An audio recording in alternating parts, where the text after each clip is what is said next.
आपकी प्रतिक्रिया है? हमें भारतीय सेना पर बहुत गर्व है। सेना के तीनों अंगों ने जिस प्रकार से दबाव बनाकर सटीक और सही कार्रवाई की है, उसके लिए सेना पर हमें पूरे प्रदेशवासियों को गर्व है। इस अवसर पर मैं ये कहना चाहूंगा कि पूरे हिमाचल प्रदेश की जनता सेना की इस कार्रवाई पर देश के साथ खड़ी है और सेना के साथ खड़ी है। हमारे प्रदेश ने पहले ही देश की एकता और अखंडता के लिए बलिदान दिए हैं। देश के अधिकतम परमवीर चक्र हिमाचल के वीर सैनिकों ने, वीर सपूतों ने जीते हैं और इस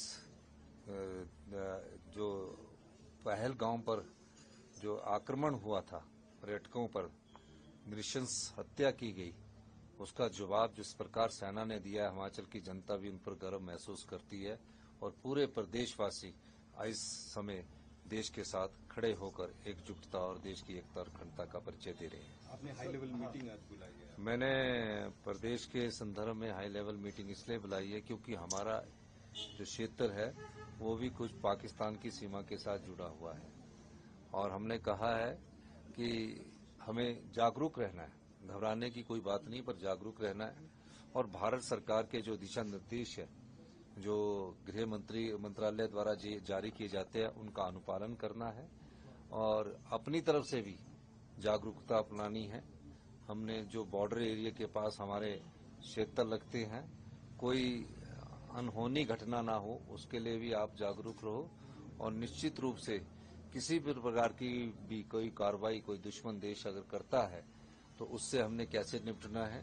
पूरे प्रदेश की जनता एकजुटता के साथ ये जो कोई किसी भी प्रकार का कोई भी वारदात होती है उसका सामना करने के लिए तैयार है। इसलिए हमने सभी अधिकारियों को दिशा निर्देश दिए हैं, सभी जिला अधीक्षकों को दिशा निर्देश दिए हैं और साथ लगते बाउंड्री के जहां जिला अधीक्षक को सचेत रहने के लिए बोला है और अपनी सुरक्षा को सुनिश्चित करने के दिशा निर्देश हमने दिए हैं और जो भी टेक्नोलॉजी के आधार पर हम इनपुट गैदर कर सकते हैं उस टेक्नोलॉजी को भी मजबूत करने की बात कही गई है और सोशल मीडिया के द्वारा कई बार भ्रामक प्रचार किया जाता है, उस भ्रामक प्रचार को जो दुश्मन देश के द्वारा किया जाएगा उससे भी कैसे निपटना है, इस सब संदर्भ में हमने दिशा निर्देश दिए हैं और आज शाम को इसके बारे में मॉक ड्रिल भी करने का प्रावधान किया गया है। मास गैदरिंग पर का रोक लगाई गई है, जहां जहां ऐसे कार्यक्रम हो रहे हैं, जहां पर बड़ी संख्या में लोग आ रहे हैं। देखिए, मेरा आज कार्यक्रम था तो वहां 4 से 5 हजार लोग आने थे, लेकिन दिशा निर्देश ऐसे आए कि कहीं भी गैदरिंग ना हो, तो मैंने अपने कार्यक्रम को स्थगित किया है, रद्द किया है और उसको आने वाले समय में वहां दोबारा करूंगा और हमने पूरी स्थिति और हिमाचल प्रदेश की जनता की सुरक्षा के बारे में मैं खुद सभी एसपी से भी इन टच रहा हूं।